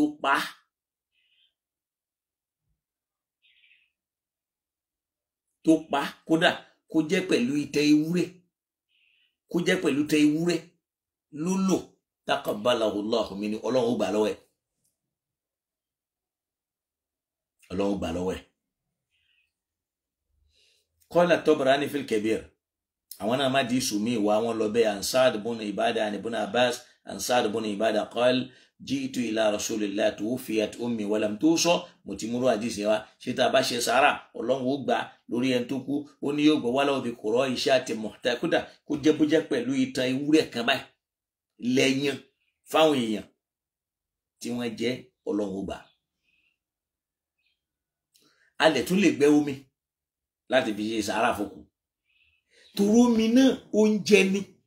Bí táwọn èèyàn ti máa ń ṣe mistake ní ẹgbẹ́ akànlẹ̀ fáwọn èèyàn lómi, omi náà oúnjẹ ni, oúnjẹ. Omi al-ma'u naw'un min at-ta'am, ibi yẹn ni màá parí ọ̀rọ̀ mi sí. Omi tó o bá fún àwọn èèyàn lómi, oúnjẹ lómi. Tó bá lọ sínú Suratul Baqarah ayah 249, Ọlọ́run inna Allaha mubtaliikum bin-nahari, Ọlọ́run fẹ́ dán yín wò pẹ̀lú omi odò kan. Faman shariba minhu, ẹni bá mu nínú odò ni falaysa minni, kò sí pẹ̀lú mi. Wa man lam yata'amhu, àmẹ́ni tí ò bá taste nínú ẹ̀, ta'amu oúnjẹ ni ta'amu, ẹni tí ò bá ti taste nínú ẹ̀, tí egun tí ẹ bá ti ń fẹnu kàn jíjẹ ni, tó bá ti ń wọnú ọ̀fun tó ń lọ tó ń bọ̀, ó ti dóúnjẹ. Fa innahu minni, ẹni tí ò bá ti fẹnu kàn ń bẹ̀, òun ló wà pẹ̀lú mi. Tá a fi mọ̀ yí pé omi náà tí wọ́n bá fáwọn èèyàn, oúnjẹ lomi náà, kì í ṣe nǹkan mi. Torí pé nìkan bí Ànábì léèrè bẹ́ẹ̀ wà ní Sunanu Nasa'i báàbù fadli sadaqa anil mayt, ojú ẹ̀kọ́ pé ọlá sàárà tó lọ́lá tá à ń ṣe fòkù wọ́n gbà wá an Sa'd ibn Ubadah. Ó ní mo ní ya Rasulallah inna ummi matat, ìyá mi kú, afa atasaddaqa anha, ṣé kí n ṣe sàárà fún? Qala na'am, Ànábì níbẹ̀ ni. Ó wá ní fa ayyu sadaqati afdal, sàárà wo ló lọ́lá jù? Qala saqiyul ma', kò gbẹ omi fáwọn èèyàn, kò fáwọn èèyàn lómi mu, torí pé ń jọ yẹn omi ló tẹ́ àwọn èèyàn jù. Sahihul Albani. Àdìsù yìí náà wà ń bẹ nínú Sunan Ibn Khuzaymah. Tàbá lọ ka sọ Ibn Khuzaymah ẹ̀rí ń bẹ. So ẹ̀rí ń bẹ tàdìsù yẹn náà wà ń bẹ. An Qatada an Sa'id qala isqa'ul ma', èyí tó dájú ni pé gbẹ omi fáwọn èèyàn níbi tó mi bá ti ń tẹ́ wọn. So oúnjẹ náà lómi náà, torí àwọn èèyàn máa ń mú inú ẹni ó lọ. Sọkọlọ̀ ń dàpọ̀ mọ́ ṣe eléyìí láṣẹ mọ́ fún wa. Gbogbo ń tá a jẹ́ kó yé wa ní ìsìn ni pé Ìsìláàmù gbà láyè gbogbo ń tà ń kórìíra, tá ń takò, tá ń pè ń bídà yẹn. Bàbá ń pè bídà, àwa gangan ló ní bídà. Kọ́lọ̀ ń kó ṣíjú àánú wa, kó ràn wá lọ́wọ́. La ilaha illallah. Adé dúpẹ́ lọ́dọ̀ Ọlọ́run pé Ọlọ́run kádàrá pé a gbọ́ ọ̀rọ̀ yìí. Èèyàn lè ṣe sàárà fòkù bí ayé ṣe nǹkan pẹ̀lú gbogbo nǹkan tí ìbá jẹ́ tó bá jẹ́ nǹkan tó lè wúlò fáwọn èèyàn ni. Wa yadkhulu fi dhalika al-it'am, nínú ẹ̀ náà ni fún àwọn èèyàn ló ń jẹ́ wà. Nínú ẹ̀ náà ni ìfáwọn èèyàn ló ń jẹ́ wà. So tó bá dọ́dọ̀ àwọn àfa ó mọ̀ rí àwọn tabwib nínú àwọn tírà àwọn ahadisu wọn tí wọ́n mọ̀ fún ní báàbù.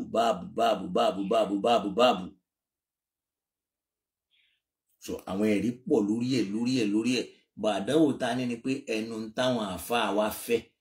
ni wọ́n máa kó sínú tírà wọn. Tá má sì ti kó síbẹ̀ pé kíní yóò dá, kíní yẹn ò dá. Tá a bá ti wà nínú ẹgbẹ́ kan, ideology ẹgbẹ́ yẹn náà là á máa lò. Tá a máa lérò wípé Islam là ń ṣe. Tá a ní mọ̀ pé a jìnà sí Islam náà ṣe kíni, ó jìnà sí wa. So kọ́lọ̀ kó dákun, kó ṣíjú àánú wò wá, kó ràn wá lọ́wọ́. Kó má ṣe lè ta wí lónìí láwìí mọ́. La ilaha illallah. Bàbá wa Mudir Markaz laqad ja'akum al-ilafi, ẹ̀mí gígùn àlàáfíà ara ọlọ́mọ wa ṣe fún àti fún gbogbo wa náà. Bismillahir rahmanir rahim. Laqad ja'akum rasulun min anfusikum azizun alayhi ma anittum harisun alaykum bil mu'minina ra'ufur rahim. Fa in tawallaw faqul hasbiyallah la ilaha illa huwa alayhi tawakkaltu wa huwa rabbul arshil azim. Bismillahir rahmanir rahim. Li'ilafi qurayshin ilafihim rihlata ash-shita'i was-sayf فليعبدوا رب هذا البيت الذي أطعمهم من جوع وآمنهم من خوف ولا حول ولا قوة illa billahi al-aliyyil azim. Gbogbo àwa tá bá wà lórí program Ọlọ́run kó ṣíjú àánú wa kó ṣe dáadáa fún wa látòrí ustaz Jamiu Labeika the Christ Ọlọ́run dákun the professor in Islamic comparatives Ọlọ́run bá wa jẹ́ kẹ́mi gígùn àlàáfíà rẹ̀ Ọlọ́run jọ̀ọ́ pọ̀ báwọn kí wàhálà àti ìdààmú ọ̀tá ti pọ̀ tó Ọlọ́run má jẹ́ ó ṣiṣẹ́ lára ẹ̀ mọ́tẹ̀ẹ́jọ́ mọ̀ lára bí akil hayyil qayyum tó fi wá kárí gbogbo àwọn bàbá wa bàbá mi Albarka bàbá Adégbìtẹ́ bàbá mi Almaruf bàbá mi Gbọ́lágadé Olúwa Ọlọ́run dákun má padà lẹ́yìn wọn láéláé bá Ọlọ́run dákun má jẹ́ wọn mọ òṣì má jẹ́ kó ṣì ó mọ̀ wọn má jẹ́ wọn mọ̀ nira má jẹ́ kí nira ó yà lọ́dọ̀ wọn má jẹ́ wọn mọ̀ dààmú má jẹ́ kí dààmú ó yà lọ́dọ̀ wọn Olúwa Ọlọ́run dákun má dá wọn jókòó má dá wọn gúnlẹ̀ fàárẹ̀ àlàáfíà tó pé ìdẹ̀ra lórí ọmọ ìdùnnú lórí ara lórí ẹbí lórí gbogbo nǹkan ní wọn ní kọ́lọ́n bá mi ṣe fún wọn kọ́lọ́n wọlé dáadáa wọn lọ́dọ̀ rẹ̀ tí wọ́n máa ń ṣe pamọ́ sí kọ̀rọ̀ Ọlọ́run dákun mọ́jọ́ kábàánú àmọ́nà ẹ̀ mọ́jọ́ pọ̀ fún mọ́jọ́ ọ̀rọ̀ fún mọ́jọ́ gbélé síbi tó fún bá a ti ń tọrọ Ọlọ́run jó rí bẹ́ẹ̀ fẹ́mi kó sì rí bẹ́ẹ̀ fún ní kálukú wa náà la ilaha illallah bàbá wa ẹnjìnìá Odùọlá bá mi ṣàánú wọn gbogbo àwọn bàbá tá à ń ṣàdúrà fún Ọlọ́run wà pẹ̀lú wọn Ibrahim Barija Abdulhakeem Moradeyo Alade Bakari bá mi ṣàánú wọn Saidu Kakawa Jamali Abubakar Budo Rasul wọn kọ bẹ́ẹ̀ ẹja lónìí bú Ọlọ́run bá wa ṣíjú àánú wọn Usman Aṣíwájú Ọlọ́run bá mi ṣàánú wọn oníkálukú wa pọ̀ bẹ́ẹ̀ the king brother Taofik Kọ́lápọ̀ Ọlọ́run nípa àlẹ́yìn ẹnì kankan wa bẹ́ẹ̀ náà tó fi wá dọ́dọ̀ àfa wa brother wa Prince Aláwo Abdulhakeem Ọlọ́run mọ́ padà lẹ́yìn yìí o bákan náà àfa wa Akeem Tahami Ọlọ́run bá mi ṣe dáadáa fi olólùfẹ́ baba Lágége Ọlọ́run Ali Oye ò ní tẹ́ láéláé ò sí ní tí kọ́lọ́n wọlé àfẹ́ Sheikh Adam pé ẹgbẹ́ sórí èyí sì kùlà kílẹ̀ nìkan ó ṣe kílẹ̀ nìkan ó wí Ọlọ́run dákun má jẹ́ tẹ́ láyé má sì jẹ́ tí má sì jẹ́ kábàámọ̀ la ilaha illallah kọ́lọ́n bá dúró tì gbogbo nǹkan tí yín náà lọ́lọ́run bá fi pọ́n yín lé kò sì ní fi wọ́n dà yín láàmú ẹ máa rí dùnú létí ayára yìí bákan náà fà wá Àwòdélé Misbah Ọlọ́run bá wa ṣíjú àánú yín fọwọ́ Akeem Mahmood Ọlọ́run ò ní pa lẹ́yìn Ọlọ́run ò sì ní dojú tì yín bákan náà fà wá Bọ́lájí Ọlọ́run ò ní fi yín lẹ́ o ara àwọn olólùfẹ́ baba Lágége tó lágbára ní Ọlọ́run dákun má dojú tì yín kọ́lọ́n bá wọlé àfẹ́tẹ́ ẹni sí Sheikh Adam Ọlọ́run má jẹ́ káwa náà padà ní bákan náà fà wá Abdulwasi Saad oríire ayérayé Ọlọ́run bá àjò kan yẹn kó sì kàmá kó kàmá mọ́ bákan náà fà wá Yusuf Isa Ọlọ́run bá wà pẹ̀lú yín Ọlọ́run bá wà pẹ̀lú yín má fi yín lẹ́ gbà kàmá fà wá náà lẹ́ lọ́la la ilaha illallah gbogbo àwa náà tá a wà lórí ètò náà la ṣàdúrà fún torí pé Ọlọ́run mọ̀ wá ó sì máa ń tà ń fẹ́ ó máa ń tà ń béèrè Ọlọ́run tí kò wá ń béèrè ọba mi mọ̀ ó sì máa ju kó wá lọ èyí tó wá dáa ju bá a ti ń béèrè yẹn náà ní kọ́lọ́ ń ṣe fún wa ó sì máa fi pa wá lẹ́kún ó sì máa fi dà wá láàmú gbogbo àwọn ọmọ ìyá wa tí wọ́n wà ní diaspora Olúwa Ọlọ́run dákun aláàánú ní ọ̀ Ọlọ́run bá wa ṣàánú fún wọn kó bá wa gbọ́rọ̀ wọn ṣẹ̀ṣọ́ Ọlọ́run mọ́ dà wọ́n láàmú o Ọlọ́run gbà tá a bá máa pàdé ra wa Ọlọ́run já máa pàdé pẹ̀lú dùnú ká sì máa pàdé pẹ̀lú àlàáfíà la ilaha illallah Ọlọ́run dákun má dojú tì wá láyé má sì dojú tì wá ní gbangba al-akhirah bi akil hayyil qayyum alladhi la ta'khusuhu sinatun wala nawm fọwọ́ Imam Abdul Fattah Zakaria Imam Haris Olumide Ọlọ́run bá wa ṣe dáadáa fún wọn kárí gbogbo àwọn àgbàlagbà àtàwọn bàbá wa Ọlọ́run bá wa ṣàánú wọn gbogbo ẹ̀yin tó yẹ pé ìfẹ́ lẹ ní sí wa ní kọ̀rọ̀ ní gbangba Ọlọ́run mọ bí tí kò wá yín wà àánú Ọlọ́run jó wá yín rí kẹ́yìn náà sì bá a pàdé bákan náà Ọlámilékan Taofik Ọlọ́run dákun jẹ́ kọ́lá yín túbọ̀ máa lékan sí bákan náà Ọlálékan Bákàrè ọ̀dàkùn ọlá yín yóò ní dín yóò túbọ̀ máa pọ̀ sí tiwa náà ò sì ní dín yóò máa pọ̀ sí torí pé Ọlọ́run lọ́bọ̀ ọlọ́lá ti máa dáhùn ọlá 2024 ó ń dágbére ọlọ́mọjọ mú wa dání bí akil hayyil qayyum bó ti ń lọ yìí Ọlọ́run dákun àwa náà ń lọ sí 2025 Ọlọ́run já pẹ̀lẹ́ tí ó débẹ̀ tá a bá wá débẹ̀ má fi ṣòpin fún wa gbogbo ń tá a wá létí ní 2024 kété tá a bá ti ń wọ 20 Ọlọ́run máa mú kọ́kọ́rọ́ ẹ̀ lé wa lọ́wọ́ kọ́kọ́rọ́ àlàáfíà kọ́kọ́rọ́ ẹ̀mí gígùn kọ́kọ́rọ́ ájì kọ́kọ́rọ́ ọ̀dẹ̀ra kọ́kọ́rọ́ tẹ̀síwájú bàbá mi èrò ọ̀kín Ọlọ́run ò ní padà lẹ́yìn kọ́lọ́run wọlé Ọlọ́run ló fi ẹ̀yẹ àti ọlá sára ọ̀kín tí máa fi yọ pẹ̀láwọ̀ tó dùn gbogbo ọ̀rọ̀ yóò máa dùn náà ni lọ́la la ilaha illallah Muhammad rasulullah sallallahu alayhi wa sallam èyí tá à ń wí lónìí kò ní í jáwé mọ́ àwa náà tá a sì ń gbọ́ kò ní í jágbọ́ mọ́ àwa náà tá à ń ríra wa kò ní í járe mọ́ ojú tá a fi ń wọra wa Ọlọ́run níjó fọ́ ètí tá a sì fi ń gbọ́ra wa Ọlọ́run níjó di rírí tá ń rí àlàáfíà tá a jọ ń lo Olúwa Ọlọ́run dákun mọ́ fà àlàáfíà náà bá wa jà mọ́ sì fi bá wa bí akila ilaha illallah Muhammad rasulullah. Gbogbo ẹni tọ́lọ́run bá wá kádàrá pọ̀ Ọlọ́run mọ̀ yín ó mọ̀ ń tẹ́ ń fẹ́ ó sì mọ̀ ń tẹ́ ń béèrè ó mọ̀ ń tó wù yín o in tó wù yín ni Ọlọ́run ó bá mi ṣe èyí tó dáa jù bẹ́ẹ̀ lọ ni ó bá mi ṣe fún yín bí akila hawla wala quwwata illa billah come to Islam true way to Islam Ọlọ́run mọ̀ gbogbo wa ó mọ̀ ń tà ń béèrè Ọlọ́run kó dààmú kó ṣíjú àánú wa kó ràn wá lọ́wọ́ la ilaha illallah Muhammad rasulullah 2025 Ọlọ́run yóò sàn wá sí rẹ̀ pẹ̀lú ògbólọ́dọ̀ Ọlọ́run àtọ́nfàsìkò yìí rán ara wa létí gbogbo àwa tá a jọ wà ń tòsí ara wa a máa ń sábà ṣe tahajjud duha ní jímọ̀ tí máa gbẹ̀yìn sínú oṣù kankan jímọ̀ èyí tí ń bọ̀ èyí tó jẹ́ tọ̀túnla yìí pẹ̀lú ògbólọ́ náà láàṣẹ mọ́jú sátọ̀dẹ̀ gbogbo wa tọ́lọ̀ má kádàrá káwa ń tòsí ká darapọ̀ mọ́ wa Ọlọ́run ó sì kún wa lọ́wọ́ bá a sì ti máa ń ṣe ni pé a máa ń ṣe àwọn tasaddukot bíi ká ṣe sàárà jíjẹ mímu àwọn tọ́lọ̀ ń bá fún nígbà láàyè so tó bá lè ṣe ìwọ náà ṣe Ọlọ́run ó san ẹlẹ́san rẹ̀ bóyá fẹ́ni tó ti lọ ni o bóyá fún rẹ̀ náà ni o bóyá wọn náà ń béèrè kankan ni o Ọlọ́run ṣe àgbàdo oníkálukú wa àwọn tọ́lọ̀ ti fún níyàwó àlùbáríkà ọlọ́mọ gbà lọ́wọ́ àwọn tí ò tí ì ní ọlọ́mọ wà fún wọn àwọn tí wọ́n ń béèrè ọmọ lọ́dọ̀ ọlọ́mọ àyàndá fún wọn àwọn tí wọ́n ń rọbí lọ́wọ́ Ọlọ́run jù bọ́ sọ̀rọ̀ àwọn tí wọ́n ti lóyún sún gbogbo ọjọ́ tí ó bá yá ọlọ́mọ jù mú nira dání la hawla wala quwwata illa billah Allahumma inna nas'aluka mujibati rahmatik wa azaima maghfiratik wa salamata min kulli ithmin wal ghanimata min kulli birrin la tada'a lana dhanban illa ghafarta ولا هم إلا فرجته ولا دين إلا قضيته ولا حاجة من أوجنا ولا آخر إلا قضيته يا أرحم الراحمين إن شاء الله gbogbo àwa tí à ń send message nípa ọ̀rọ̀ jimá kò ṣe jimá pé tí a bá bá jimá kí la fi kí tí àfáà wa kan sọ pé majority carry the vote ibi táwọn àfáà tẹnu wọn pọ̀ sí nìyẹn láì ní ẹ̀rí kan lọ́dọ̀ Ọlọ́run lọ́dọ̀ Ànábì sallallahu alaihi wasallam pẹ̀lú ògo lọ́dọ̀ Ọlọ́run òun náà là padà ibẹ̀ là lọ lẹ́yìn ilé láti pé ká wá ṣàlàyé fúnra wa pẹ̀lú ògo lọ́dọ̀ Ọlọ́run pẹ̀lú ògo lọ́dọ̀ Ọlọ́run ìjẹ́ téèyàn ò bá bá jímọ̀ tí jímọ̀ sì jẹ́ rákà méjìlá Nábì kí ẹ dákun ṣé súrì láàfi kí ni kí làṣepọ̀ ìrun jímọ̀ àti irun súrì ṣé wọ́n tán mọ́ra wọn ṣé wọ́n papọ̀ kí ló dé tọ́lọ́run fún wa ní àyà tó fi ń jẹ́ àmọ̀ pé ìrun jímọ̀ dá yàtọ̀ ó ṣe wá jẹ́ sí pé tá a bá wá bá a ní kí jímọ̀ yẹn mọ́ zuri lálọ kí àfọwà Lukman aláwùsọ ọ̀dọ̀fin Ọlọ́run níjó bàjẹ́ wọ́n ní sọ̀látùl jùmọ̀ àlà àtòkùdọ̀ pé ìrun jímọ̀ tó bá ti bọ́ mọ́yàn lọ́wọ́ wọn kì í san padà ẹ dákun sọ̀rọ̀ Ọlọ́run ní àbọ̀rọ̀ Ànábì so pẹ̀lú ògo lọ́dọ̀ Ọlọ́run program tí ń bá ń bọ̀ lẹ́yìn ilé ibẹ̀ náà láti gbọ́ ṣé bí tíra àti ẹ̀pọ̀ tó ìyẹn náà ni pé àwọn àfáà sọ pé tọ́ndẹ̀ ní majority carry the vote ṣé majority carry the vote ṣé parliament ni wọ́n máa fi sọ̀rọ̀ Islam àbí kí lọ́lọ́run wí kí l'Ànábì sọ ṣùkọ́lọ́run kò ṣíjú àánú wa Ọlọ́run kò fún wa nígbà láàyè láti ṣerú ẹ̀ gbogbo ẹ̀yin tí Ọlọ́run ọdẹbàdẹ fi sáàyè pé tó fún ní àrísìkí tẹ́ ń ṣe ìrànlọ́wọ́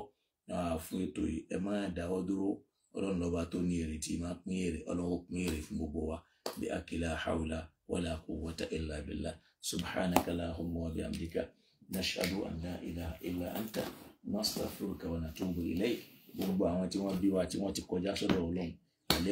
àlékún gẹ̀rẹ́ Olúwa Ọlọ́run bá wa ṣe fún wọn àwọn tí wọ́n kú ń bẹ Olúwa Ọlọ́run dákun bá wa ṣe wọ́n pẹ̀lẹ́pẹ̀lẹ́ o má jẹ́ wọn rí ìnira o má jẹ́ wọn mọ̀ nira má jẹ́ wọn rí dààmú wọ́n sì jẹ́ káwa náà má jẹ́ rí ìbínú Ọlọ́run lára wọn bí akila hawla wala quwwata illa billahi al-fatiha bismillahir rahmanir rahim alhamdulillahi rabbil alamin arrahmanir rahim maliki yawmiddin iyyaka na'budu wa iyyaka nasta'in اهدنا الصراط المستقيم صراط الذين أنعمت عليهم غير المغضوب عليهم ولا الضالين آمين سبحان ربك رب العزة عما يصفون وسلام على المرسلين والحمد لله رب العالمين